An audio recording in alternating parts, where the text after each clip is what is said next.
Pompey Sound.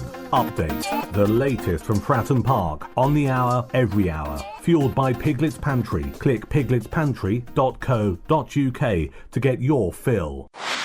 According to a number of sources, Portsmouth are inching closer to their first new signing of the transfer window, and it's the much-vaunted Australian attacking midfielder Adrian Segecic. The 21-year-old ticks a lot of John Messino's boxes. He's young, he plays in a variety of positions, and he scores goals averaging more than 1 every 2 games for Sydney this season. He's had a successful season on loan in the Dutch second tier. And if he arrives, will add to the contingent of young, accomplished Australians at Fratton Park. It will mean that the recruitment team will be freed up to concentrate on acquisitions elsewhere on the pitch, such as central midfield and perhaps wide right. Speculation about this guy has gone from strength to strength. Whether there's anything in it still remains to be seen. But from him being a name mentioned that Pompey are one of the clubs interested in, but it looks as though he's off to, Germany, through to the German deal has fallen through. And so Pompey are moving up the pecking order for him. Through to the last 24 hours, we've got one outlet saying that he's set to join Pompey. And another outfit reporting, the outfit who said he's set to join Pompey, suggesting that he is more than set to join Pompey. There's somebody's unscrewing a fountain pen for a name to go on a signature, if that's still how it's done. He will be a welcome addition, of course, if he comes. We have to keep saying that, if he comes, for a whole variety of reasons. Partly because our Pompey Sound conspiracy theory that John Messino and his team are building a young team for 2 or 3 seasons from now that might be ready, experienced enough, capable enough, young enough, old enough to do well in the Premier League. So his addition, his arrival would be extremely welcome in that regard.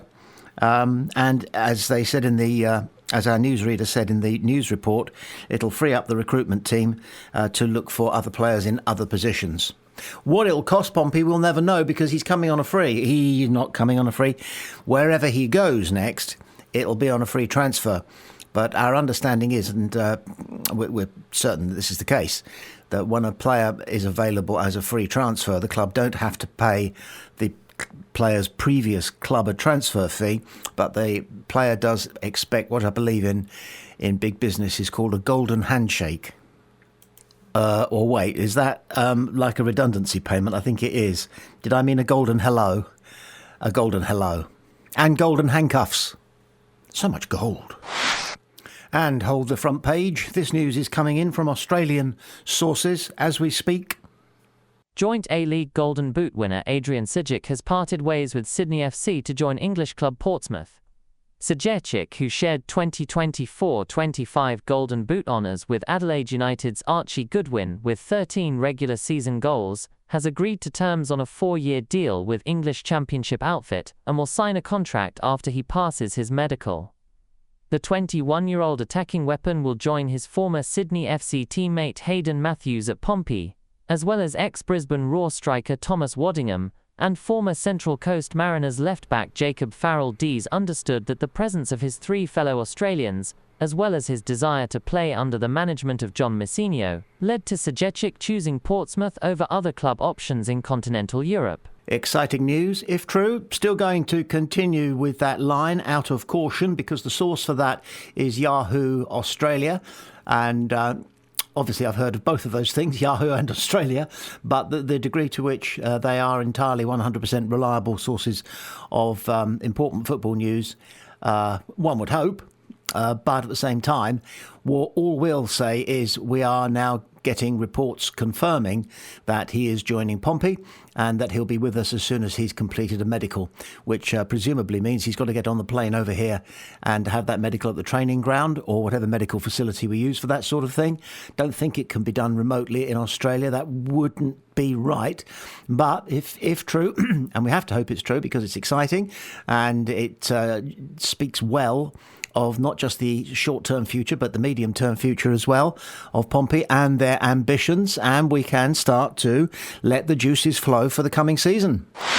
According to Wigan newspaper Wigan Today, which is twinned with Wigan Observer and Wigan Post, so they've got Wigan covered, they are closing in on signing Christian Sadie. They've got their noses in front of the two-horse race for his services. It was Wigan versus Plymouth Argyle, and we were saying yesterday on Pompey Sound that if we were Christian Sadie, we definitely let Wigan have the edge on that one if it comes down to him choosing the club that he thinks is going to offer him the best opportunity to shine, and possibly the best wages as well. That remains to be seen. The rumours are that there is a big and very wealthy American conglomerate prowling around buying Plymouth. So I guess really you just take a bit of a punt with the way in which football clubs change the nature of their owners and their managers so quickly, especially in and around the Championship. But if he's chosen Wigan, and Wigan have chosen him, then good luck to you, Christian. As we said on Pompey Sound yesterday, when we were shooting the breeze, we wish you nothing but well. Unless, of course, you're playing against us, in which case, please have a stinker.